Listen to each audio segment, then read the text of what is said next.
In the first lesson we talked about player one advantage. Uh, let's say that you decide I don't care about player one. I just don't want to give my opponent a big advantage in terms of team quality, right? So in that case, what you want to do is pick a matchup that is as even as it can get, right? So how do we do that? There's only 12 teams. They don't necessarily fit neatly into like a tier structure. There have been some attempts to do that. They're not terrible, but a lot of this is subjective for how you like to play, what you're good at, right? So it doesn't necessarily lend itself perfectly to a tier system. So instead, we're going to make this political, and we're going to try and organize these teams by socioeconomic status. All right, we start, and I actually have them kind of arranged here on the screen that you can hopefully see in their various groups. Starting with the elites, right? The tippy top.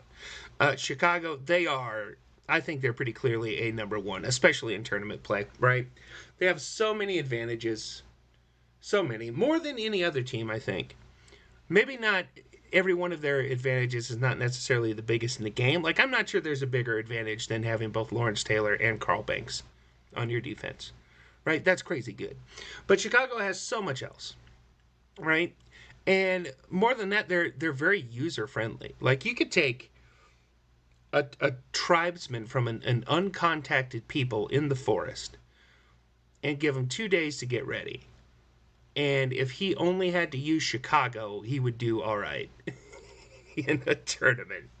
They're very user friendly, right? But as I noted, the New York defense with LT and Carl Banks is more than capable of going toe to toe with Chicago and dominating them. It's happened a bunch of times, right? New York does not have a great offense, but it's a decent offense, right? It's enough if your defense is really bringing it and Chicago is struggling to move the ball.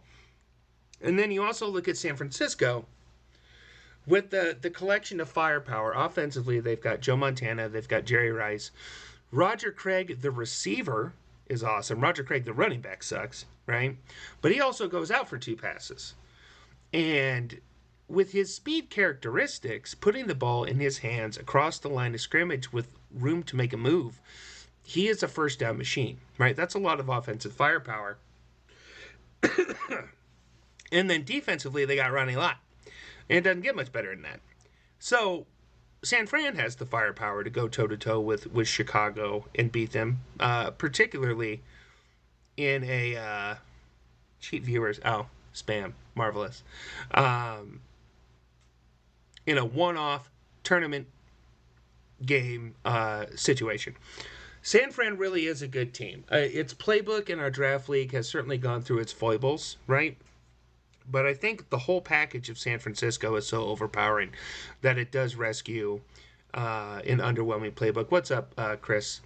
Hope you're having a good one, buddy. Right now we're talking about like matchups. So you've got these three teams that kind of sit above everybody else.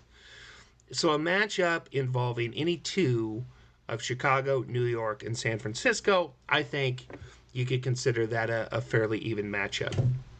Now we're going to get to the meat of the Tecmo Bowl tournament scene, what I call the Tecmo Bowl middle class. Denver, Seattle, Indy, and Cleveland. These teams, there's a good talent spread among all of them, but not as much as any of the best teams, and each of these squads have flaws, right? But Denver and Seattle, that's an Omaha Classic. That would be my guess as the most called matchup in tournament history over the years, because those are the two most evenly matched teams. They're very similar.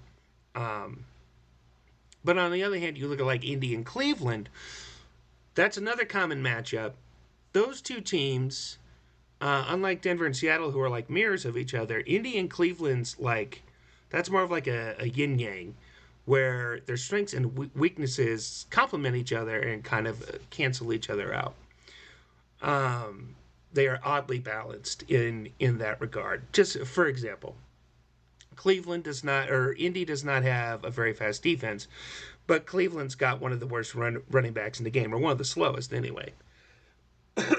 Meanwhile, Indy has a great running back, but Cleveland has tremendous speed in their secondary, right? So like weakness cancels out weakness, strength cancels out strength.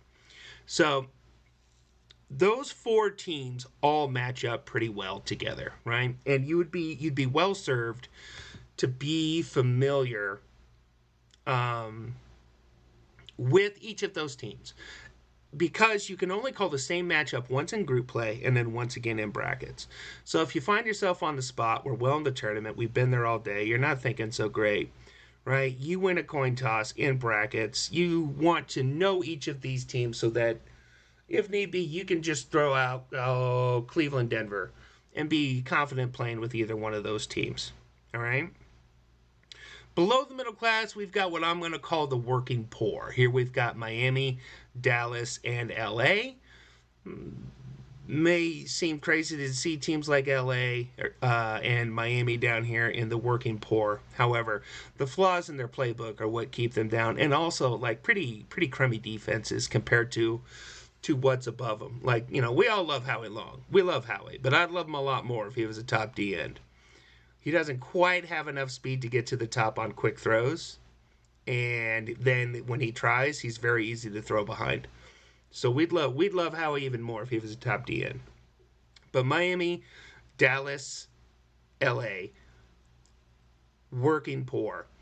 What they have in common is their offenses are better than their defenses. Miami has great QB, a couple okay receivers, not much else, right? Dallas has Herschel. And LA has a ton of offensive talent, a bad quarterback, but a crummy playbook that is pretty easy to exploit. And just to touch on that real briefly, there's no top wide receiver, so there's no one to top the top outside linebacker. He's always unblocked, no matter what gets called, right? And so that means that the defense can kind of squat over on offense and just do what they can to limit the ground game and set LA up for play picks and third and long situations. It's no bueno. So the biggest flaw with all of these teams is the defenses, right? Like, it's not a lot of fun to have to defend against like John Elway with the Dallas defense. That sucks, right? So these defenses are going to be lacking, and that is going to hold them back in matchups with the middle class, which is why I put them on a lower rung. Finally, we've got the Hobos, Washington, and Minnesota. Two perfectly fun and interesting rosters that are completely torpedoed by the wide receiver reverse.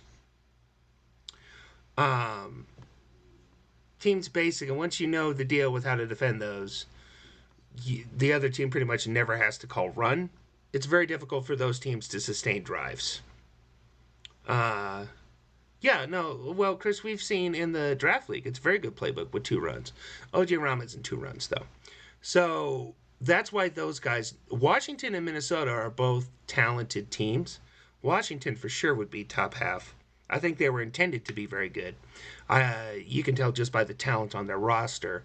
But the playbook as it is, these are not good teams. But incidentally, Washington, Minnesota is that's a tournament viable matchup. And I'm thinking a lot about how to work some of these lower teams into my matchmaking calls. I don't know if I'm going to do it. Last year I did worse than I ever had before, and I was calling a lot of good teams, and I'm going to move away from that. That's just me, though. I think a lot of people are more comfortable with the really good teams. I feel like my game knowledge gives me an advantage if we're using worse teams. So that's what I'll be thinking about going into Omaha. So that is basically when you think about these groups: the elites, the middle class, the working poor, and the hobos.